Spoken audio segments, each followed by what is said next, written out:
ഞാനാ വാസു. ശൗരി. ശൗരി, എപ്പോ എത്തി നീ? ഇത്രയും കാലം നീ എവിടെയായിരുന്നു? എന്റെ അമ്മച്ചിയും സാറാക്കുട്ടി എങ്ങനെയാ മരിച്ചേ?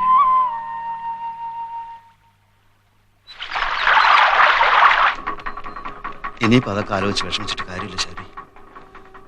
വിഷം കുടിച്ചാ മരിച്ചത്. നീ എവിടാന്ന് വെച്ച് അറിയിക്കാനാ? നേരത്തോട് നേരം കാത്തു കൈമളദ്ദേഹവും ഞങ്ങളും ഒക്കെ ചേർന്ന് അടക്കം ചെയ്തു. തലേന്ന് പൊന്നിച്ചട്ടിയുടെ വീട്ടിൽ സാറാ പോകുന്നത് കണ്ടവരുണ്ട്. അവള് പാടത്ത് ഒറ്റക്കിരുന്ന് കരയുന്നത് കണ്ട് നമ്മുടെ ജവഹരൻ കാര്യം അന്വേഷിച്ചു. അവളൊന്നും പറഞ്ഞില്ല. പിറ്റേന്ന് ആരാ വാസു ഈ പൊന്നിച്ചട്ടി? എന്താടാ സട്ട? പണം താണ്ടാ സട്ട.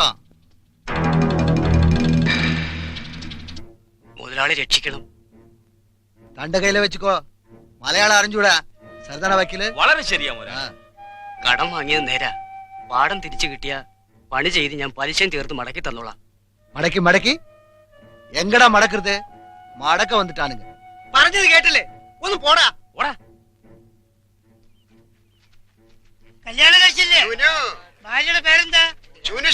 അപ്പൊ 2 കല്യാണം കഴിച്ചില്ല. നമസ്കാരം മുതലാളി. വക്കീലേ, ഇതെന്താ കോലം? കോലമല്ല മുതലാളി, ലാടന്മാരാ. ആണ്ടൊഴിക്കാൻ വന്നിട്ട് പോകും. ഈ ചെപ്പിടി വിദ്യകളും കൈവിദ്യകളും ഒക്കെ ഉണ്ട്. കൊയ്ത്താകുമ്പോ വരും, വീട് തോറും കയറി ഇറങ്ങും. ഇത്തിരി ജോത്സ്യം നാടി ചികിത്സയൊക്കെ ഉണ്ട്. അപ്പടിയാ? ആ, പോങ്ക പോങ്ക. പോടാ പോ പോ. ഊരുകണ്ടികളാ മുതലാളി. ആമാ, പക്ഷേ ഊരിലെ തെണ്ടികളല്ല. തനിക്ക് എന്താണോ വേണ്ടത്? എനിക്ക് എംജാന്റെ പടം വേണം. അത് മുതലാളി വിചാരിച്ച എംജിആർ പടമാ? പാപ്പോ പാപ്പോ അങ്ങനെ പടം ഉണ്ടോ? മതി പാപ്പെങ്കിൽ പാപ്പോ. ഇന്ന് തന്നെ പോസ്റ്റ് ഒട്ടിച്ചളയാ പാപ്പോ. എന്റെ കാക്കി തിരിച്ചു കിട്ടിയിട്ടെ ഞാനിനി അവനെ കാണും. നിന്റെ അമ്മച്ചിയും സാറയും മരിച്ച കേസിൽ ഞാൻ അവനെ ചോദ്യം ചെയ്തു എന്നതാണ് എന്റെ കുറ്റം. ഞാൻ സസ്പെൻഷനിലായി. ഉടൻ തിരിച്ചു കയറും.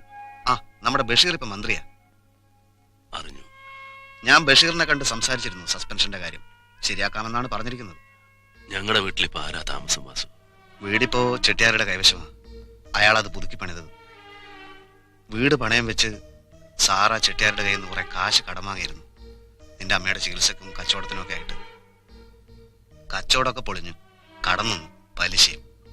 അങ്ങനെ ചെട്ടിയാർ വീട് ഒഴിപ്പിക്കും എന്ന് വന്നപ്പോഴാണ് അമ്മയും മോളെ ഈ പണി പറ്റിച്ചത്. നീ എവിടെയെങ്കിലും ജീവിച്ചിരിപ്പുണ്ടെന്ന് അറിഞ്ഞിരുന്നെങ്കിൽ അവരിത് ചെയ്യുമായിരുന്നില്ല. ആ, അത് പോട്ടെ. നീ പോയാ ബഷീറിനെ ഒന്ന് കാണണം. കാലഹരണപ്പെട്ട കേസാ, എഴുതി തള്ളാവുന്ന കാര്യമേ ഉള്ളൂ. ആ കേസെല്ലാം പിൻവലിക്കാനുള്ള നീക്കമുണ്ടെന്നാണ് ഞാൻ അറിഞ്ഞത്. എന്റെ വീട് എനിക്ക് തിരിച്ചു വേണം വാസു.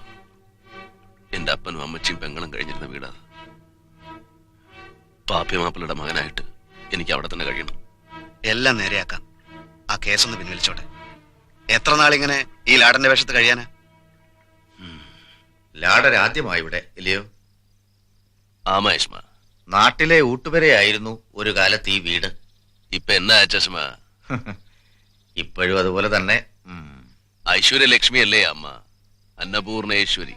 അതെ അതെ, അർത്ഥപട്ടിണിയിൽ അന്നപൂർണേശ്വരിയും നിത്യദാരിദ്ര്യത്തിൽ മഹാലക്ഷ്മിയും. ഒരു നേരം ലാടൻ അന്നമൂട്ടാൻ കഴിഞ്ഞല്ലോ എന്നുള്ള തൃപ്തിയിലാ ഞങ്ങള്. വരുവേസ്മ, നല്ല കാലം വരും, കണ്ടിപ്പാ വരും. നാ വരേസ്മ. അമ്മാ, പഠിപ്പിൽ അടച്ചേക്കുമോളെ.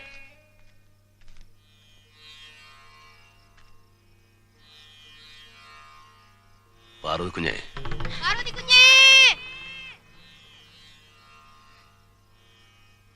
ശൗരി,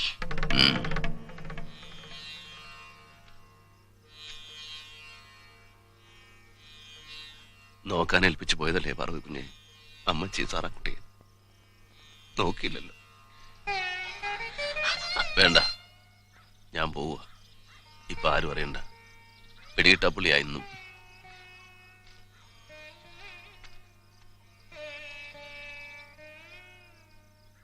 ഞാനാണയിട്ടാൽ അത് നടന്ന് വിട്ടാൽ എന്താണ് ഇട്ടത്? കാണുമ്പോഴൊക്കെ പാപ്പം പാപ്പം എന്ന് പറയല്ലാതെ ആ ഒടുക്കത്തെ ചെട്ടേർ ഇവിടെ നടക്കുന്ന എന്താന്ന് പറഞ്ഞു കാണുകയല്ല.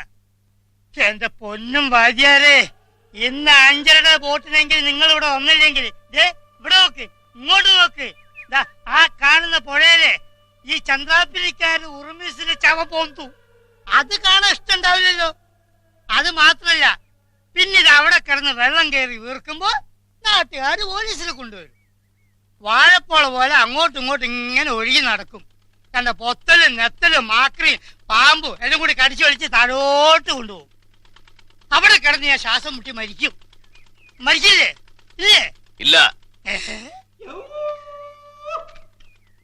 உங்களோட வியாதி என்ன? വ്യാധി അല്ലല്ലോ ആടറെ, ആദിയാണ്. 3 ദിവസമായി കളിക്ക് ടിക്കറ്റ് കൊടുത്തിട്ട് ഇതേവരെ പെട്ടി എത്തിയില്ല. എണ്ണി പറയുകയാണെങ്കിൽ ഇന്നലെ വരെ 100-150 പേരുടെ ഇടിയും ഒരു 10-20 തൊഴിയും നല്ല പടക്കം പൊട്ടുന്ന മാതിരി 10-500 പെണ്ണുങ്ങളുടെ ആട്ടുതുപ്പും കിട്ടി. ഇന്നിതാ ഒരു കൊട്ടക കത്തിക്കാനുള്ള ശ്രമത്തില. கையை கொஞ்சம் காட்டுங்க. എന്തിനാ കയ്യ് വെട്ടാനാ? എന്നാ അത് കൂടി നടന്നോട്ടെ. அல்ல, ഇന്ന് നടക്കും. കൊട്ടക കത്തിക്കലോ? അല്ല യസ്മ, കളി നടക്കും. അതെയോ? ഉറപ്പാലാടറെ? ഉറപ്പ്. നമ്പിക്കലാമാ? നമ്പിക്കല. ഇന്ന് മുതൽ നല്ല കാലം വരും. നല്ല കാലം വന്നല്ലേ വേണ്ടിയില്ല, പെട്ടി എത്തിയാ മതി. പെട്ടിയും വരും. ഞാനാണയിട്ടാൽ എന്റെ അണ്ണാ.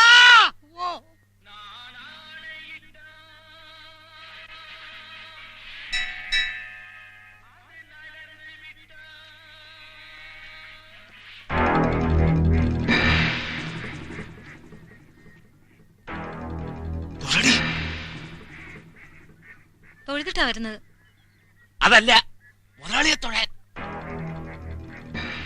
എന്താ പാർവതി, സുഖം തന്നെ? അച്ഛൻ நல்லா இருக்கா? പോയിക്കോ. ഡേയ് വളിയ ഓടുങ്ങടാ, പോയിക്കോ.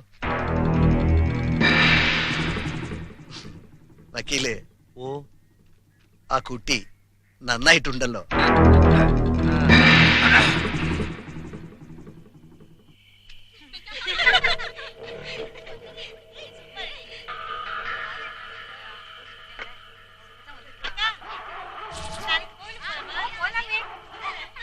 എല്ലാം ചെട്ടിയാരുടെ വെപ്പാട്ടികളാ. ഓരോ ബന്ധവും പറഞ്ഞ് കൊണ്ടുവന്ന് താമസിപ്പിച്ചിരിക്കുക. വലിയ വലിയ അതിഥികൾ പലരും എത്താറുണ്ട് ഇവിടെ. ദാനശീലനാ പൊന്നിച്ചട്ടി. അമ്പലത്തിനും പള്ളിക്കും നേർച്ചക്കാശ്, പാർട്ടികൾക്ക് പിരിവ്, വൻ തുകകളാ. നാട്ടുകാർക്കെല്ലാം അറിയാം ഈ വീടിനെ പറ്റി. പക്ഷെ നാവനക്കത്തില്ല. എല്ലാവരും പൊന്നിച്ചട്ടിയുടെ കടക്കാരാ.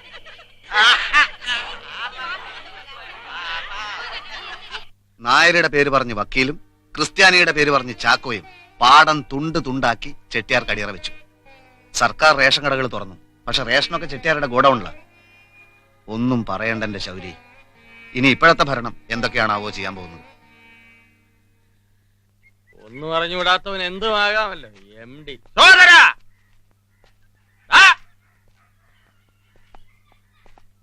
നീയായിരുന്ന പേടിച്ചു പോയല്ലോ. എന്ത് ഇപ്പൊ വെറുതെ ഇരിക്കാണോ? ഇപ്പോഴല്ല, കുറച്ച് ദിവസമായിട്ടൂടെ വെറുതെ ഇരിക്കുക. എന്നാ കുറച്ച് കരിയിലക്കി കൊണ്ടുപോവാ. എന്താ നിന്റെ അസുഖം? എന്റെ കോപ്പം. നിയമം നിയമം നിയമം. അങ്ങനെ ഒരു അസുഖമുണ്ടോ? അങ്ങനെ ഒരു രസമുണ്ട്.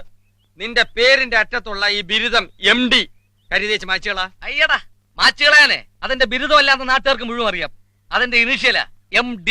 മഠത്തിൽ ദാമോദരൻ. ദാമോദരൻ എന്ന് പറയുന്നത് എന്റെ അച്ഛനാ. എടാ മടത്തി മരങ്ങോടാ. ഇനി ഇതൊന്നും പറഞ്ഞാൽ നടക്കത്തില്ല. പഞ്ചായത്തിൽ നിന്ന് ആള് വരുന്നുണ്ട് അന്വേഷിക്കാൻ. ഈ ബോർഡിന്റെ സ്ഥാനത്ത് നിന്നെ അവര് കെട്ടി തൂക്കും. പിന്നെ ഞാൻ അറിയാത്തൊരു പഞ്ചായത്ത്. നീ അറിയാത്തൊരു പഞ്ചായത്ത്. എടാ ഭരണം മാറി, ഹെൽത്ത് ഇൻസ്പെക്ടറാ വരുന്നത്. ഈ ബിരുദം കരിതേച്ച് മായ്ച്ചാൽ നിന്റെ ശരീരം കരിക്കട്ടാകാതിരിക്കും. ഇല്ലേ ഞാൻ തന്നെ വരും നിന്നെ പൊക്കി കരിതേച്ച് ഇവിടെ തൂക്കാൻ. പിന്നെ ചികിത്സക്ക് എങ്ങനെയുണ്ട് വൈദ്യരെ? വൈദ്യരെ വിളിക്കുന്ന പണ്ടേ പറഞ്ഞിട്ടുണ്ട്. അതൊക്കെ പണ്ടായിരുന്നില്ലേ, അടുത്ത കാലത്ത് പറഞ്ഞിട്ടില്ലോ. കരിയലക്ക് അപ്പൊ മായ്ക്കേണ്ടി വരുമല്ലേ? മായ്ക്കും.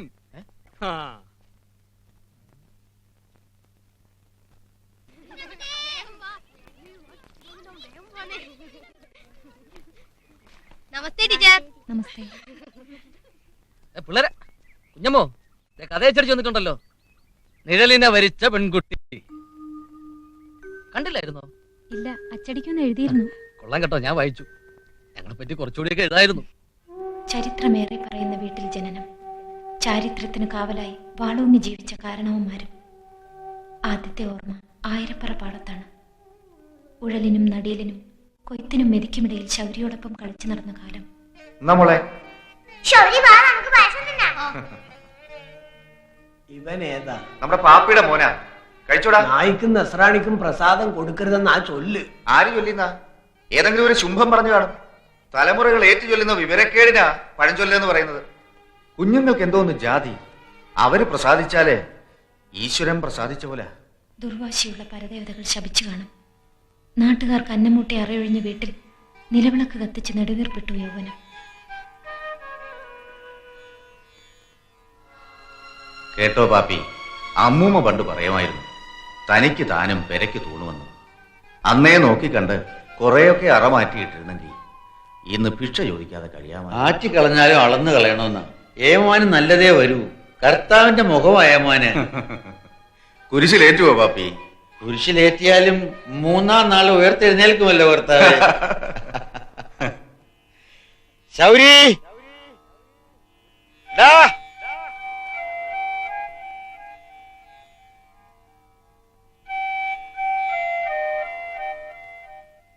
തേവാരപ്പുരയിൽ കരിവിളക്ക് കത്തിച്ച് നെടുവീർപ്പുകൾ താമസിക്കുന്ന വീട്ടിലേക്ക് മടങ്ങുമ്പോൾ മനസ്സിനറിയാവുന്ന നാട്ടുവഴിയിൽ വല്ലപ്പോഴുമെങ്കിലും പാപ്പിച്ചേട്ടൻ്റെയും ശൗരിയുടെയും നിഴലുകൾ എനിക്ക് കൂട്ടുവരാറുണ്ട്. നാടുറങ്ങുമ്പോൾ ആരും കേൾക്കാതെ അത്താഴ ഭക്ഷണിക്കാരുണ്ടോ എന്ന് ചോദിച്ച് പടിപ്പുരയടച്ച് മാളിക മുകളിലെ മൂടലിൽ ചേക്കേറിഞ്ഞാൻ മനസ്സിൽ മാംഗല്യം തുടികൊട്ടും. വളവര വെച്ച വള്ളമൂന്നി നീങ്ങുന്ന ശൗരിയുടെ നിഴലുദിക്കും.